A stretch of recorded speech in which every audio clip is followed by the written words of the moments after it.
자, 보겠습니다. 11번입니다. 자, 보기를 참고하여 보기 이의 기억, 미음에 대해 설명한 내용으로 가장 적절한 것은 그랬습니다. 자, 보기를 볼게요. 구개음화. 교체현상의 하나로 받침이 디귿, 티읕인 형태소가 모음이나 반모음이로 시작되는 형식 형태소와 만나며 형식 형태소라는 것은 뭘 이야기하는 거냐면 조사나 접사, 어미, 얘네들을 형식 형태소라고 불러요. 만나면 그것이 각각 구개음 지읒 치읒이 되거나 디귿 뒤에 형식 형태소 히가 올 때 히읗과 결합하여 히읗과 디귿이 히읗과 결합한다는 얘기는 결국 어센 소리가 된다, 뭐 이런 얘기예요.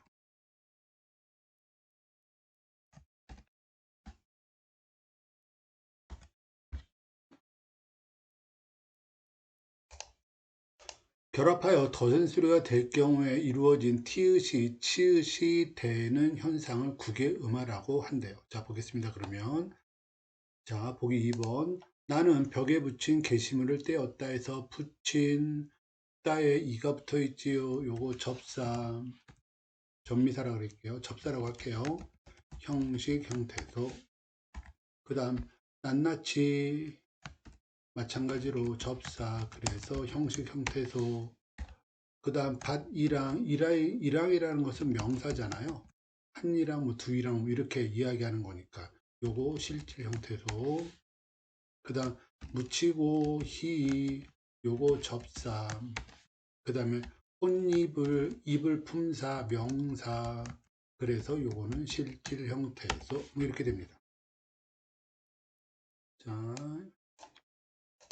볼게요.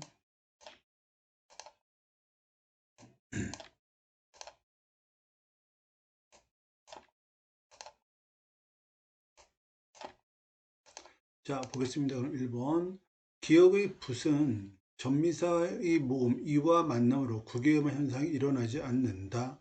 구개음화 현상이 일어나지요. 왜냐하면 형식 형태소와 만나면 구개음화가 일어난다고 했으니까. 따라서 전미사의 모음 이와 만나면 구개음화 현상이 일어나지 않는다라고 했으니까 요거 잘못됐고요. 그 다음 2번 선택지. 이는 실질 형태소이므로 실질 형태소, 요 말이 틀렸고요.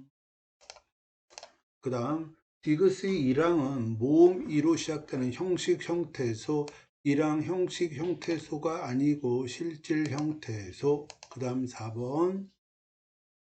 리을의 무슨 전미사 히와 만남으로 디귿과 히읗이 결합되면 디귿하고 히읗이 결합되면 티읕이 되겠죠.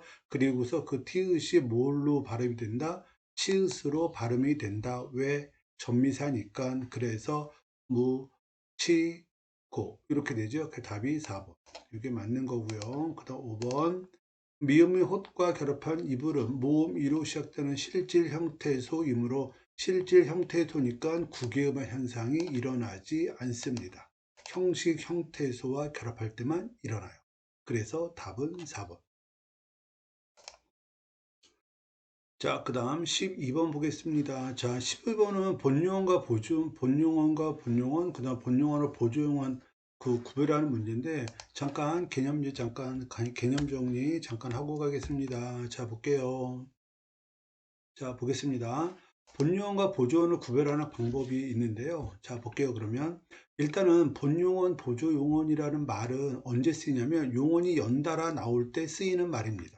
그러니까 예를 들어서 듣다, 보다, 춥다, 않다, 찢다, 버리다 이런 식으로 용언이 연이어 나왔을 때 앞에 있는 건 무조건 본용언. 그러니까 얘가 다 본용언이에요. 이런 애들은 듣다, 춥다, 찢다. 이거 다 본용언. 왜? 앞에 있기 때문에.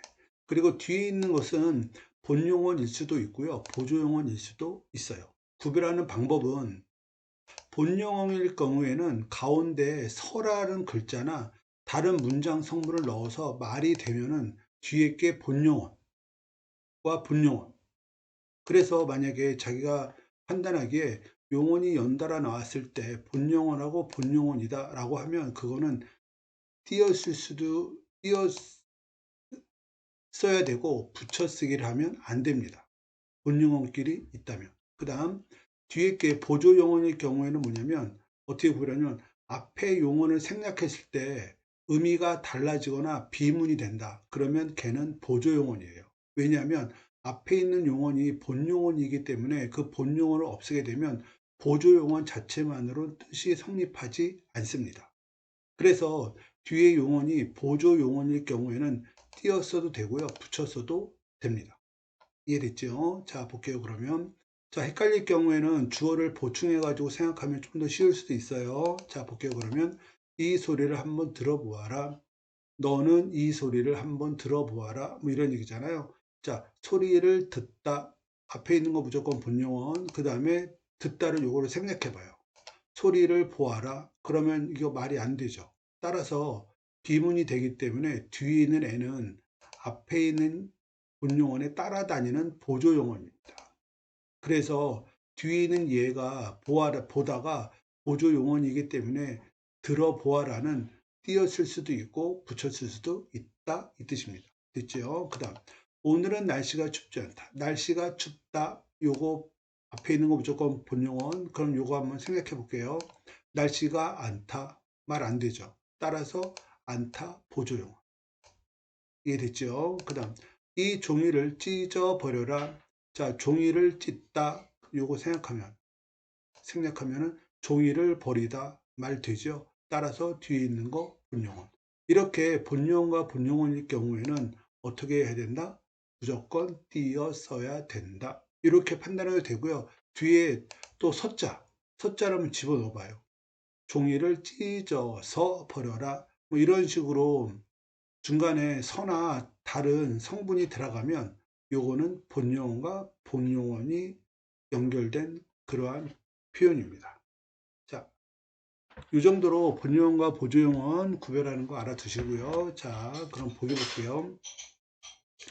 자, 두 용언이 연결어미로 이어진 경우. 자, 본용어과 본용어일 경우.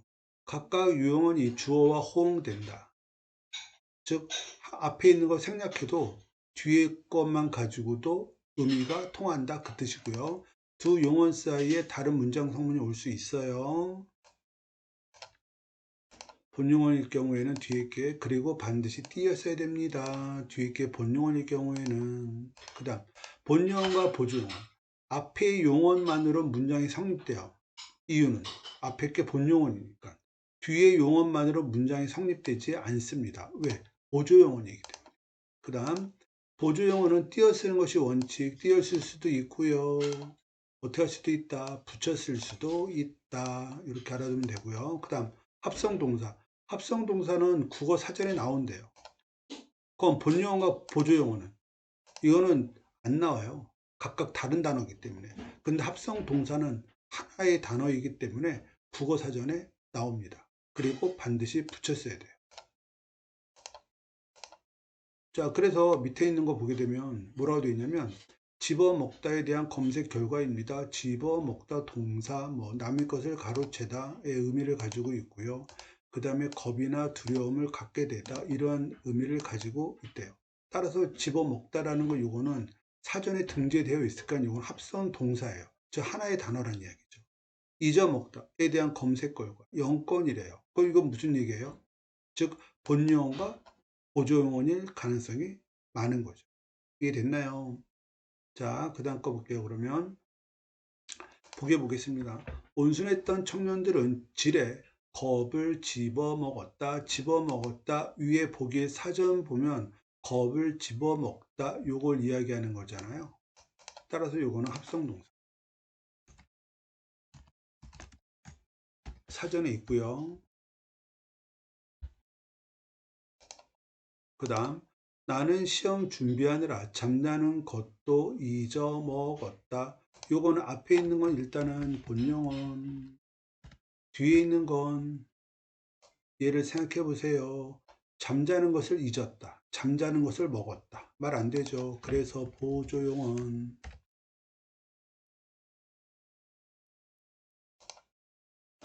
그 다음 그는 그녀에게 진 빚을 갚기 위해 공금을 집어먹었다. 공금을 집어먹다. 요거 무슨 뜻? 가로채다의 의미. 그래서 합성동사.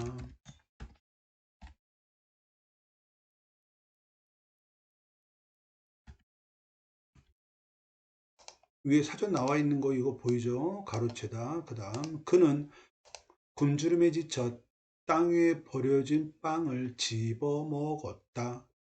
땅 위에 버려진 땅을 집어먹었다.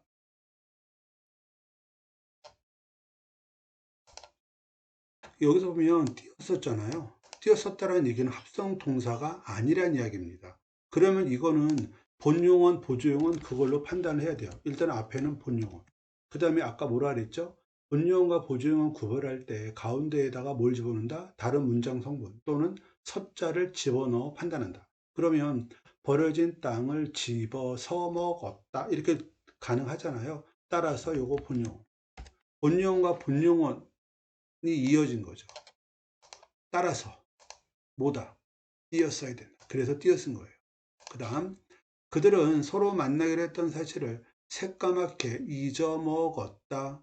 잊어먹었다. 잊어먹다 라는 요 단어는 띄었을 수 있는 게 아니에요. 왜냐하면 하나의 합성 동사로 사전에 등재되어 있지 않은 단어이기 때문에 따라서 이거는 뭐냐면 본용은 새카맣게 먹었다, 사실을 먹었다, 뭐 이런 식으로 말 안 되니까 그냥 보조용. 그럼 이 얘기는 무슨 얘기죠? 얘는 띄어쓰기가 붙여쓰기도 하고 띄어쓸 수 있다. 왜? 본용어과 보조용어는 붙여쓰기도 하고 띄어쓸 수도 있으니까 그것 때문에 붙여쓴 겁니다. 이해됐나요? 자, 보겠습니다. 기억. 자, 기억은 국어사전에 단어로 등재되어 있는 합성 동사이므로 두 용언을 붙여 쓴 거구나. 맞습니다. 그 다음 니은은 뒤에 있는 용언만으로 문장 성립이 되지 않아요. 즉 보조용언이라는 이야기잖아요. 그래서 두 용언을 띄어 쓴 것이로군 가능하고요. 그 다음 3번 디귿은 집어먹었다 얘기하는 겁니다. 각각의 용언이 모두 주어인 근음과 호응하고 있으므로 두 용언을 붙여 쓴 거고는 그렇지 않죠. 가로채다의 의미라 그랬잖아요. 가로채다의 의미이기 때문에 요거 합성 동사로 붙여 쓴 거죠. 왜? 하나의 단어이기 때문에.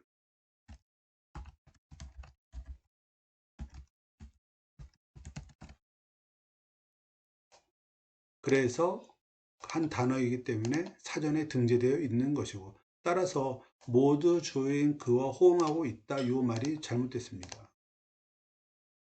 그래서 답은 3번. 그 다음 4번. 리을은 두 용언 사이에 허겁지겁, 그죠? 집어 허겁지겁 먹었다. 그러니까 서자 들어갈 수 있고. 따라서 본용어과 본용어이기 때문에 띄어 쓴 거죠. 이해되죠? 그 다음, 미음은 사전에 등재된 단어가 아니고, 사전에 등재가 된 단어가 아니에요. 위에 사전에 보면 잊어먹다라는 단어를 검색 결과는 없었기 때문에 뒤에 용어만으로 문장이 성립되잖아. 뒤에 용어만으로 문장이 성립되지 않는다라는 얘기는 보조용어라는 이야기죠. 그래서 두 용어를 띄었어야 되는 게 맞아요. 하지만 붙여 쓰는 것도 허용한다 라고 그랬잖아요. 그래서 5번은 맞는 말. 그래서 답은 3번.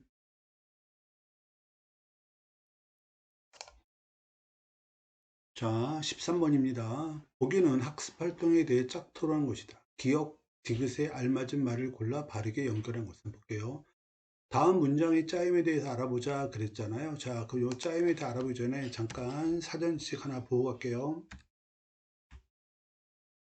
자, 보겠습니다. 자, 아는 문장의 종류가 5가지가 있는데요. 첫 번째, 명사절을 아는 문장. 명사형 어미, 미음, 기, 것, 뭐 이런 걸 끝난 절을 명사절이라고 불러요. 그 다음, 관형절을 아는 문장. 관형절은 뭐냐면, 니은, 리을, 든던으로 끝난 절을 관형절. 그 다음, 부사절은 이, 개, 아서, 도록. 뭐 이렇게 끝난 절은 부사절을 아는 문장이라고 그러고요. 그 다음, 서술절. 이거는 절 전체가 서술의 기능을 하는 것을 이야기하고요. 인용절은 고나 라고를 끝난 절을 인용절이라고 그래요. 자, 그럼 보겠습니다. 이 문제에서 이 보기 문장을 보게 되면 명사절하고 관형절이 있어요. 그게 볼게요. 그가 주어 아끼다 서술어. 그가 아끼다 누구를? 생략돼 있죠. 누구? 제자를. 그리고 뒤에 뭐가 붙었다? 던이 붙었다. 자, 이렇게 던이 붙어 있으면 뭐다? 관형절 또는 관형사절. 그 다음 두 번째, 그가 아끼던 제자가 상을 받았다.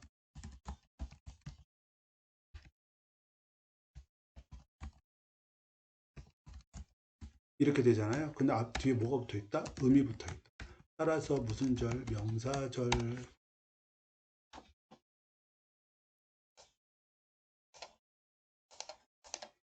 자, 이렇게 일단 두 가지 정도 보고요. 그 다음 선택지 보겠습니다. 자, 볼게요. 기억. 자, 문장 전체의 서술어는 알려졌다 이고 알려졌다. 자, 요거 가져갈게요. 이쪽으로.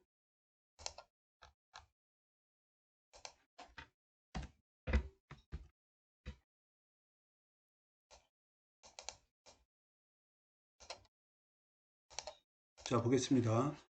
알려졌다 이고 그것을 이제 알려줘서 누가? 그녀가. 그 다음. 그럼 받았음의 주는 받았어요. 누가 받았어? 상을? 제자가.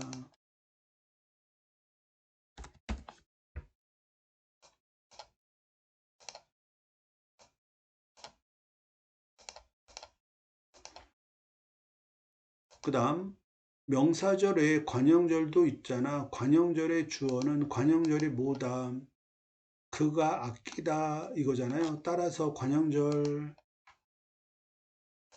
제자를 아낀대요. 누가? 그가. 이렇게 됩니다. 따라서 답은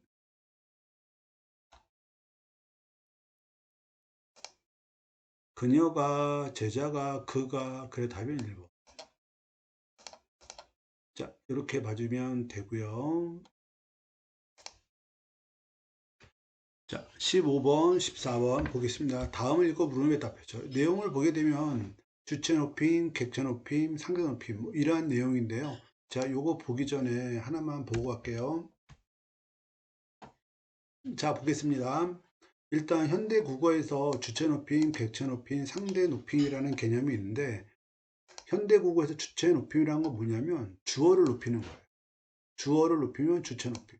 그런데 주어를 어떻게 높이냐면 선어말 어미 시가 붙거나 아니면 주격조사 깨사가 붙거나 아니면 계시다 잡수시다 뭐 이러한 단어를 사용하고 자 이러한 방법으로 주어를 높이는 방법이 주체 높임 이해됐고요. 그 다음 객체 높임. 객체라는 것은 다른 말로 하면 문장 성분으로 이야기하면 서술의 객체 즉 목적어나 부사어를 높이는 방법을 객체 높임이라고 그래요. 그럼 객체 높임을 실현할 수 있는 방법은 뭐가 있냐면 부사격 조사 깨를 사용하거나 깨서가 아니라 깹니다. 구별하고요. 그 다음 모시다, 여쭈다, 뵙다, 드리다 이러한 단어를 통해서 객체를 높일 수 있습니다. 참고로 현대 국어에서는 객체 높임 선어말 어미란 건 없어요. 주체 높임 선어말 어미만 있지. 그 다음 상대 높임. 상대라는 것은 듣는 사람, 즉 청자를 이야기합니다. 즉 상대방을 높이거나 낮추어서 말하는 방법. 우리가 흔히 존댓말, 반말 그거 얘기하는 거예요. 말하는 방법을 상대 높임이라고 그러는데 현대 국어에서는 상대 높임 선어말 어미는 없습니다. 단지 종결 어미로 표현해요. 밥을 먹었니? 먹었습니다. 뭐 이런 식으로 종결 어미로 표현합니다. 그 다음 두 번째 중세 국어에서 객체 높임 선어말 어미라는 게 있는데요. 보겠습니다. 객체 높임 선어말 어미는 아까도 얘기했지만 객체라는 건 목적어나 부사어에 해당하는 그 사람을 이야기해요. 그 선어말 어미는 두 가지가 있어요. 하나는 뭐냐면 뒤에 모음이 올 때는 이렇게 비읍, 순경음, 순경은 비읍이 있는 잡, 삽, 삽 이런 것들이 있어요. 그런데 이렇게 외우면 안 되고 외울 때는 이렇게 외워야 됩니다. 왜냐하면 중세국어에서는 연철이 되잖아요. 그래서 우리가 눈에 보이는 형태는 이 형태로 보입니다. 문제에서. 그 다음 두 번째, 뒤에 자음이 올 때는 얘네들 객체 높임 선어말 어미 뒤에 자음이 올 때는 이렇게, 순경은 비읍이 아니고 그냥 비읍이 들어있는 얘네들이 객체 높임 선어말 어미로 쓰입니다. 그 다음 상대 높임 선어말 어미, 현대 국어에서는 없는데 중세 국어에서는 있어요. 이하고 이시라는 게 있습니다. 자, 일단 사전 개념으로 이렇게 봐주고요. 자, 그러면 요거를 토대로 해서 지문 한번 읽어볼게요. 자, 화자가 어떤 대상에 대하여 높임의 태도를 나타내는 문법 기능을 높임법이라고 합니다. 높임법은 높임이나 낮춤의 대상이 누구냐에 따라 주체 높임, 객체 높임, 상대 높임법으로 나뉩니다. 주체 높임법은 화자가 문장의 주어인 서술의 주체에 대해 높인다. 즉, 주어를 높이는 거고요. 이는 현대 국어에서는 주체 높인 선어말 어미 시가 가장 대표죠. 그 다음 주무시다 같은 어휘를 통해서 나타낸다. 주무시다 같은 단어, 그 다음에 깨서 주격조사, 이러한 걸 통해서 주체 높임법이 실현되기도 한다. 중세 국어의 경우에서는 시, 그 다음에 특수어휘, 즉 주체를 높이는 방법은 현대 국어와 중세 국어가 유사합니다. 그 다음 두 번째 거 볼게요. 객체 높임법은 문장의 목적어나 지시하는 대상, 목적어나 부사어를 높이는 것을 객체 높임, 즉 서술의 객체에 대해 높임의 태도를 나타내는 방법이다. 현대 국어에서는 들이다,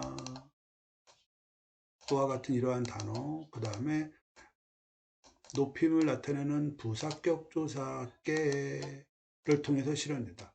중세 국어 같은 경우에는 객체 높임 선어말 어미, 아까 이야기했지요. 뭐가 있다? 잡삽삽 뭐 이런 것들이 있다.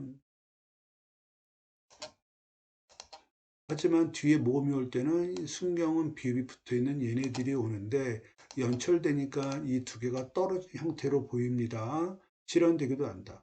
또 현대 국어같이 특수한 어휘들, 특수어휘라는 건 아까 선생님이 이야기한 이런 것들 이야기하는 거예요. 모시다, 여쭈다, 뵙다, 들이다 이런 단어 이야기하는 겁니다. 특수어휘라는 건. 그 다음 상대 높임법은 화자가 청자인 상대방에 대해 높이거나, 즉 존댓말 쓴다는 얘기고요. 낮춘다는 얘기는 반말한다는 얘기입니다. 현대 국어에서 상대 높임법은 종결 표현, 중세 국어에서는 상대 높임 선어말 어미 이시나 it을 통해서 실현된다.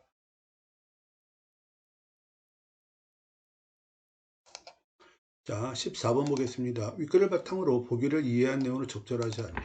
일단 중세 국어 문제가 나오면 밑줄, 그은, 기역, 니은, 디귿 이런 거 있잖아요. 그거를 현대 국어와 일치시킵니다. 즉 대응시킨다는 이야기죠. 자, 볼게요. 자, 기쌉 아니, 기뻐 아니, 요거 기억나죠? 객체 높임 선어말 어미 연철되어 있는 형태입니다.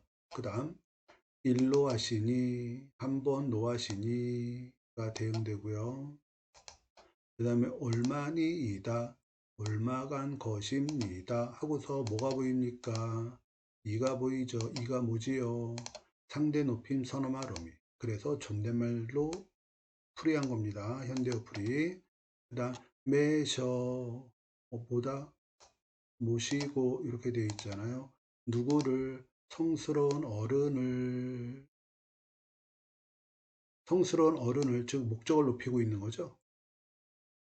이해되죠? 그 다음에 그리시니이다. 마찬가지로 이라고 하는 거 상대 높임 선어말 어미, 하나 더 볼까요? 시는 뭐다? 주체 높임 선어말 어미, 그래서 그리신 것입니다 하고서 시라고 하는 주체 높임 선어말 어미를 사용했고, 입니다 라고 해서 상대 높임 표현을 사용하고 있지요. 자, 그럼 보겠습니다. 1번. 기억은 현대 국어와는 달리 서너마 럼이 삽을 사용하여 목적어가 지시하는 대상을 높이고 있다고 할 수 있다. 자, 이 부분을 보시게 되면 이 기억은 즉 연철표입니다. 분철하면 이렇게 돼요. 즉 깃에다가 객체 높임 서너마럼이 삽. 그런데 그것이 얘가 순경 비읍이 뒤로 넘어간 거죠. 연철표기니까. 그래서 기사반이 이렇게 된 거죠.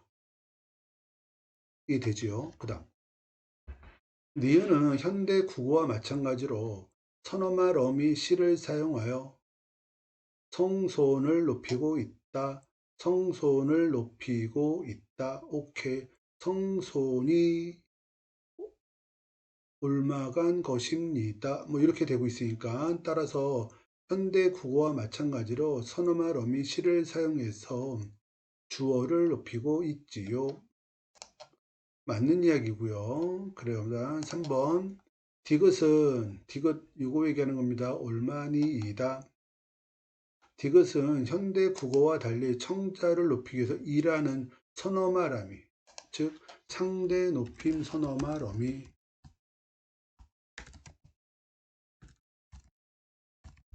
어미를 사용했지요.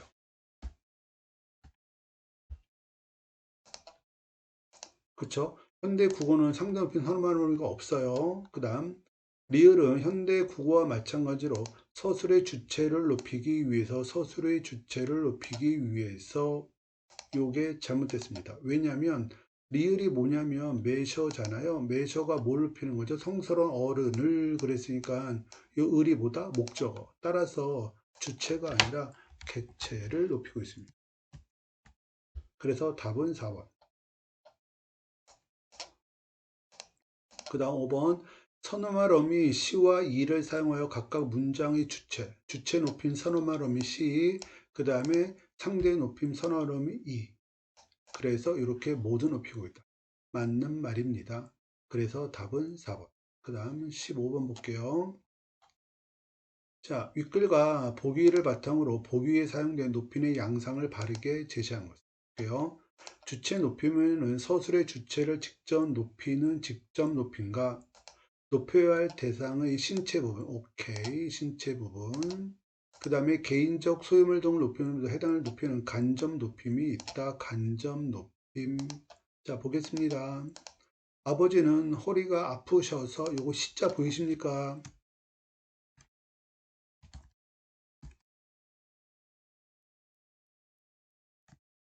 아프시어서 이렇게 되잖아요. 그죠? 요 시는 뭘 높이고 있다? 허리를 높이고 있는 거죠. 허리를 높이면서 결국 이 허리는 누구의 신체 일부분인데 아버지. 그래서 아버지를 높이고 있는 거잖아요. 즉 간접 높임. 이해됐죠? 그 다음 한영이가 아버지 대신 할아버지를 목적어 아시죠? 따라서 백고는 뭘 높이고 있는 거다? 할아버지 즉 목적어를 높이고 있지요. 따라서 객체 높임이 사용된 거고요. 맞습니다. 존댓말 상대를 높이고 있습니다. 물론 반말도 상대 높임에 해당합니다. 그래서 답은 몇 번? 1번. 간접 높임이고요. 객체 높임이고요. 상대 높임 중에서 높임을 사용하고 있죠. 존댓말이기 때문에. 그래서 답은 1번. 자, 오늘 여기까지입니다.